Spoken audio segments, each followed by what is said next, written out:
आप लोगों को ये चीज़ काफ़ी अच्छे तरीके से पता चल गई है कि जो बजाज है भाई वो अपनी बाइक्स को जो है वो 400 सीसी से 350 सीसी कर रहा है। रिसेंटली आप लोगों को ये न्यूज़ भी मिल गई होगी कि केटीएम जो है अपनी 8 न्यू बाइक्स लेकर के आ रहा है।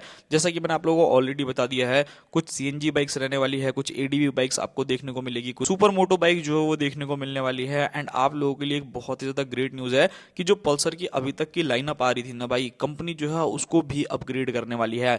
उसी लिस्ट में रहने वाली है बजाज की तरफ से आने वाली NS 200। ये कोई मैं खुद से नहीं बोल रहा हूँ, ऑफिशियली काफी हद तक आप लोग न्यूज भी जा करके चेकआउट कर सकते हो। आप लोगों के लिए मैं जो है कुछ पोस्ट भी लगा दूंगा। सो यहाँ पर एक चीज जो है मेरे को काफी अच्छे तरीके से समझ में आ रही है कि बजाज आखिर ऐसा कर क्यों रहा है। आपको पता है कि इंडियन मार्केट के अंदर अगर आप बजाज की बाइक्स को देखोगे ना, तो आज के टाइम में आपको ऑलमोस्ट सभी बाइकों के लुक जो है वो एकदम सिमिलर देखने को मिलते हैं जैसे पहले ये आया करती थी। थोड़े बहुत कॉस्मेटिक चेंजेस किए हैं, लाइक अभी आप लोगों ने पल्सर 150 एंड पल्सर 125 में देखा होगा कि हेडलाइट्स एंड इंडिकेटर बाकी सारी चीजें जो है वो चेंज करी थी।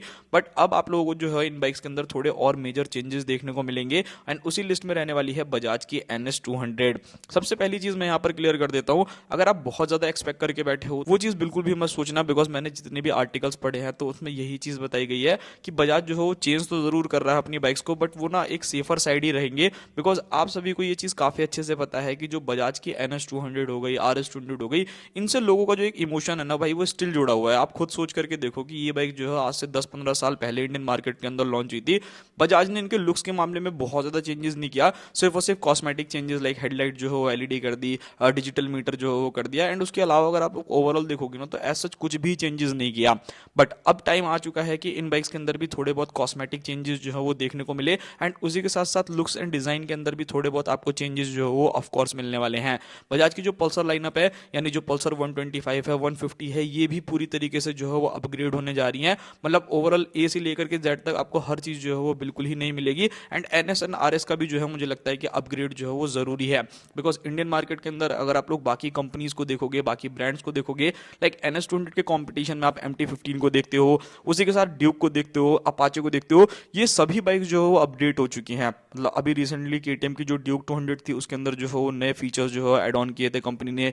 न्यू अलॉय व्हील्स आप लोगों को देखने को मिलते हैं, न्यू ब्रेकिंग सिस्टम मिलता है। इवन जो TVS की अपाचे मतलब NS 200 की जो मेजरली कंपटीशन माना जाता है उसको तक कंपनी ने जो है वो चेंज कर दिया है। न्यू हेडलाइट्स का सेटअप जो है वो आप लोगों के लिए ऑफर किया है, नए नए फीचर्स, इवन TFT टाइप की डिस्प्ले तक आप लोगों को ऑफर करी जा रही है। सो यहाँ पर अगर आप NS 200 के भाई दीवाने हो एंड अगर आप लोग चाहते हो कि हाँ NS 200 के अंदर भी कुछ अपग्रेड हो, तो यहाँ पर जो चीज़ें हैं वो थोड़ा बहुत अपग्रेड होने वाली हैं। सबसे पहली चीज़ मैं आपको बता देता हूँ, अगर आप लोग सोच रहे हो कि बाइक का पूरा डिजाइन है वो बिल्कुल न्यू देखने को मिलेगा, सो वहां पर ऐसी चीजें नहीं होंगी। बट हाँ, बजाज को भी ये चीज बहुत अच्छे से पता है कि अगर उन्होंने NS या RS के साथ ज्यादा छेड़खान करी ना तो भाई वहां पर जो है कस्टमर हो सकता है कि नाराज भी हो जाए। सो इसलिए भाई ये जो है थोड़ा सा सेफर साइड रहने वाले हैं। यहाँ पर आप लोगों को जो है थोड़े बहुत और कॉस्मेटिक चेंजेस देखने को मिलेंगे, इनकी लुक्स में न्यू ग्राफिक्स आप लोगों को मिलेंगे, एंड कुछ और फीचर्स जो है वो एड ऑन होने वाले हैं। यहाँ पर अगर मैं इंजन के बारे में बात करता हूँ तो इंजन में तो मुझे लगता नहीं है कि कुछ भी खास चेंज करने वाला है। एंड आपको एक और चीज मैं बता दूं कि ऐसा क्यों कर रही है बजाज। अभी रिसेंटली अगर आप NS 200 को परचेस करने के लिए जाते हो ना तो भाई इसके ऊपर अब आप लोगों को 10,000 रुपए एक्स्ट्रा देने पड़ेंगे। मतलब जो पहले वाली आया करती थी ना वो आप लोगों को लगभग 1,62,000 या 1,63,000 रुपए में ऑन रोड दिल्ली में मिलती थी। बट अब उस बाइक के प्राइसेस सीधा 10,000 रुपए जो है वो इंक्रीज हो गए हैं, यानी अब वो बाइक आप लोगों को 1,72,000 रुपए कॉस्ट करेगी। अब जब नया प्रोडक्ट आएगा सो कहीं ना कहीं जो प्राइसेस आप देखोगे ना तो वो आपको बहुत ज्यादा बढ़े हुए नहीं लगेंगे, मतलब 2-4 हज़ार रुपए एक्स्ट्रा जो है वो एड ऑन हो जाएंगे, जिससे आपको लगेगा हाँ ठीक है कोई नहीं भाई एक अच्छा अपग्रेड जो है वो कर सकता हूँ। मतलब अगर आप में से किसी को नहीं पता तो भाई NS के ऊपर जो है प्राइजेस इंक्रीज कर दी है कंपनी ने, आप जाकर के शोरूम पे भी जो है पता कर सकते हो। पहले ये बाइक आप लोगों को सिर्फ और सिर्फ 1,62,000 या 1,63,000 रुपए में ऑन रोड मिला करती थी, अब इसके ऊपर सीधा 10,000 रुपए जो है वो बढ़ा दिए हैं, एंड कोई भी एक्स्ट्रा चेंजेस आपको बाइक के अंदर नहीं देखने को मिलने वाले हैं। सो ये चीज जरूर ध्यान में रखना। एंड सिर्फ और सिर्फ बजाज की NS पे नहीं, NS 160 के ऊपर भी, इवन RS के ऊपर भी प्राइस बढ़ने वाले हैं, N250 की भी प्राइस जो है आप लोगों को ज्यादा पे करनी पड़ेगी। सो अगर आप लोगों में से कोई भी अभी प्लान कर रहे हैं तो भाई फटाफट से अपनी बाइक ले लो, वरना खामखा 5-10 हज़ार रुपए की जो है वो चपत लगेगी। बाइक के अंदर आपको 199 सीसी का single cylinder liquid cooled F5 BSS complaint engine देखने को मिलेगा, जो लगभग 24.1 bhp तक का ही पावर, 18.7 न्यूटन मीटर तक का टॉर्क जो है वो जनरेट करने वाला है with 6 speed gear box. Obviously भाई बजाज की दो NS 200 आती है, देखो मैं मानता हूँ कि काफी लोगों को ये बाइक पसंद है, बट इसका मतलब ये तो नहीं है ना कि उसको आउटडेटेड ही रहने दिया जाएगा। कहीं ना कहीं अपग्रेड की जरूरत है। टीवीएस की जो अपाचे आज से इतने टाइम पहले आया करती थी भाई, टीवीएस वालों ने जो है वो अपनी बाइक्स को अपग्रेड कर दिया, केटीएम ने अपग्रेड कर दिया, MT-15 तो ऑलमोस्ट भाई जितनी बार भी आई है ना तो हमेशा अपडेट करते रहे हैं, न्यू न्यू कलर्स लेकर के आए हैं। बट एनएस वाले जो है वो कहीं ना कहीं पीछे रह जाते थे। सो ऑब्वियसली अब आपको यहाँ पर जो है सारी की सारी चीजें जो है वो और ज्यादा बेहतरीन देखने को मिलेगी।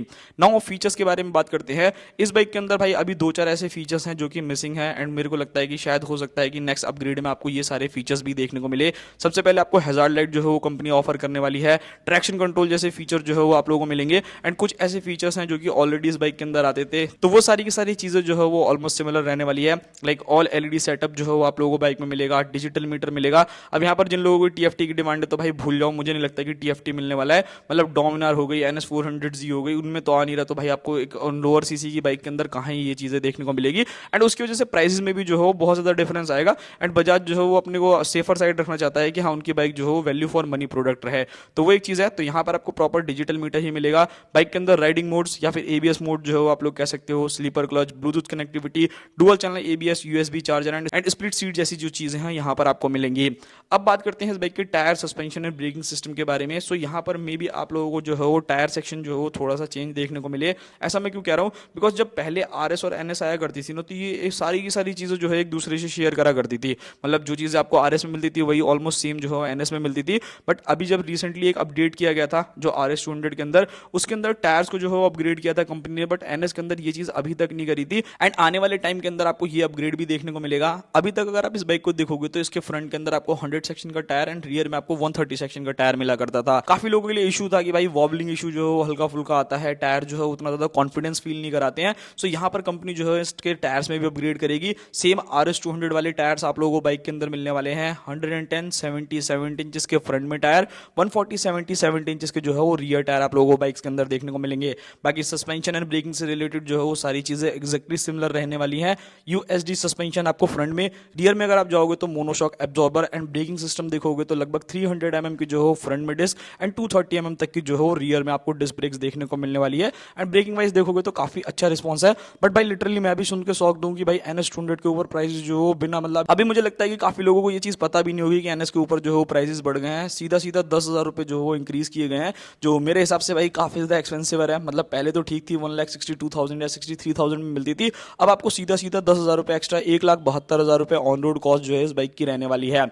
इंडियन मार्केट के अंदर अगर मैं इस बाइक के कंपटीशन के बारे में बात करता हूं, डायरेक्ट कंपटीशन यामाहा की तरफ से आने वाली MT-15, Duke 200, Duke 160 and even Apache 200 जो है इसके कंपटीशन में रहती है। अपाचे भी भाई देखो लुक्स के मामले में हो सकता है बहुत ज्यादा लोगों को ना पसंद हो, बट फीचर्स के मामले में एंड बाकी सारी चीजें देखी जाए तो वो बहुत ज्यादा टॉप ऑफ द लाइन जो है बाइक रहने वाली है। बस उसके अंदर 6 स्पीड गियर बॉक्स नहीं आता, जिसकी वजह से एनएस को जो है लोग ज्यादा पसंद करते हैं। टॉप एंड बाकी सारी चीजें जो है वो काफी अच्छी अचीव करती है। अब बात करते हैं कि देखो भाई प्राइसेस जो है वो ऑलरेडी इंक्रीज हो गए हैं, 1,72,000 हो गए हैं, 1,72,000 रुपए जो हो ऑलरेडी कर दिया है। सो अब यहाँ पर क्या चांसेस है कि बहुत ज्यादा प्राइस इंक्रीज नहीं होगा। मतलब पहले ही कंपनी ने बढ़ा दिया तो आप लोगों को लगेगा कि हाँ पहले से ही प्राइसेस बढ़े हैं, थोड़े बहुत और बढ़ जाएंगे तो आपको लगेगा कि हाँ ठीक है पहले से जो है ज्यादा प्राइस नहीं बढ़ाया है। तो मान के चलना कि कम से कम 5,000 रुपए तो ये जो है इंक्रीज कर ही सकते हैं, मतलब जो आपको फीचर्स देंगे एंड बाकी सारी चीजें देंगे। एंड उसी के साथ अब बात करते हैं कि ये बाइक लॉन्च कब होने वाली है। वैसे तो मैंने जितनी भी वेबसाइट्स पे पढ़ा है भाई, जितनी भी आप लोगों को जो आर्टिकल्स देखने को मिलेंगे, सब में यही चीज हम लोगों को देखने को मिल रही है कि 4 से 5 महीने के अंदर बजाज जो है अपनी 8 न्यू बाइक्स को जो है लॉन्च करेगा, जिसमें NS200 भी जो है रहने वाली है। पल्सर लाइनअप जो है पूरी की पूरी रहेगी जो अपग्रेड होगी। सो अब मान करके चलना, देखो फेस्टिव सीजन तक मान करके चलो, या फिर हो सकता है कि 2026 के एंड तक ही आप लोगों को ये मशीन्स जो है इंडियन मार्केट के अंदर देखने को मिले। बाकी आपकी क्या राय है भाई NS200 को लेकर के, कि इसके अंदर पूरा का पूरा एकदम जनरेशन चेंज कर देना चाहिए, बिल्कुल ही फ्रेश न्यू डिजाइन लानी चाहिए या नहीं लानी चाहिए, वो आप मुझे कमेंट बॉक्स में बताना। मिलते हैं किसी और नेक्स्ट वीडियो में, तब तक के लिए बाय बाय।